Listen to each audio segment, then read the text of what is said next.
Welcome to this video on Entity Panel. In this video, you will look at how to utilize the Entity Panel and give them an insight to contextualize, enrich, and pivot through your data quickly and efficiently. To access the Entity Panel, you need to click Investigate and then Events. In the Events page, enter the entity to be investigated in the IQL search box. Let's use Kerberos as the example entity to be investigated. Click Search to view the list of related entities. Note that the information you get from the Entity Panel will depend on the type of entity you are clicking on, specifically an external versus an internal entity. Internal being one of your own assets, typically in the RFC 1918 space, and external being the thing that the internal entity is talking to. Let's start with internal, since it gives a whole lot of information. In the entity list, click the entity for which you want to view detailed information. Beginning at the top of the column, there's a summary panel that gives general information about the entity, including the first time Threat Insight saw it, the last time Threat Insight saw it, and the general roll-up of all the other panels. You'll get a first seen and a last seen date for every single entity that you run across. This matters because it informs the analyst if it's new or old data and specifically how old it is. This is also useful during triage, as you can get the contextual data all at once per entity without having to jump all over the place. In the Entity Panel, you can also add tags to the entity for easy identification during a query.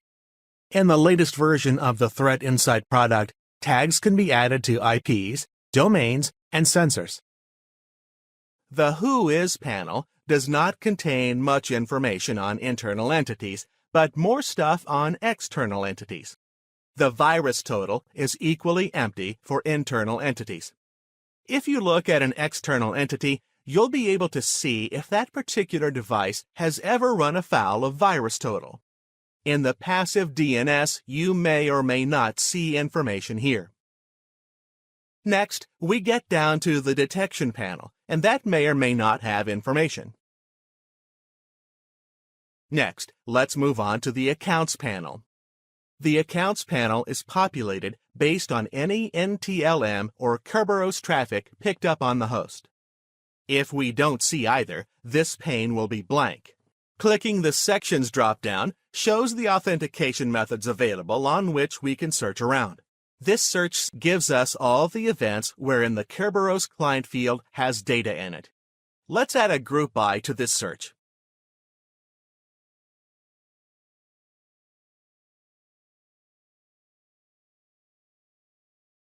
Also, add query to see traffic coming from inside the house.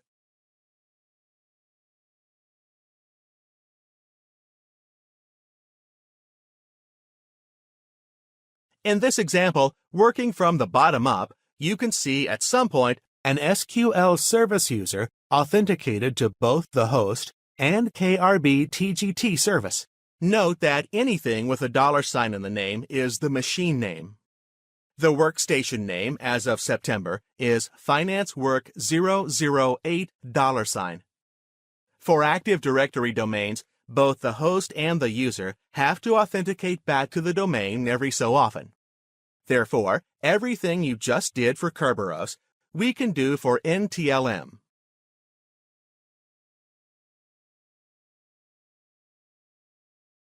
It's always helpful to use a group by to see things a little more clearly. In this search, if you want to only get data that has something populated in it for NTLM username, you need to group by the username and where they are authenticated to.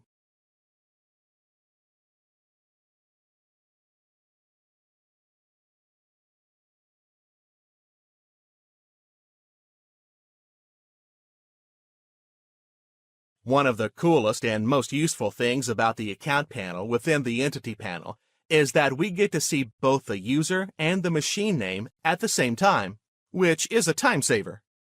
Another important advantage of being able to see multiple Kerberos entries from the Accounts pane is that if you realize this box is being compromised, you would want to know what other credentials were used and what that attacker may now have access to.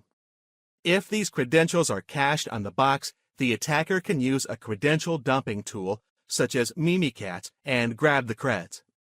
So while Jane Doe might have limited permissions, the attacker now also has access to SQL service, and that has much higher permissions and could allow the attacker to escalate privileges. With the Accounts pane and the Entity panel, you end up knowing every account that's logged onto this box, and you can then investigate where else those user accounts may have been used, and at the very least, cycle those specific passwords as soon as possible. The DHCP panel is also very useful for internal entities. This gives you the MAC, machine name, and the lease records for that entity. And last but not least, the Software panel. This is a great panel for ascertaining exactly what kind of machine you are looking at. If you're seeing tons of software here, could be something like a proxy server that just catches all the things.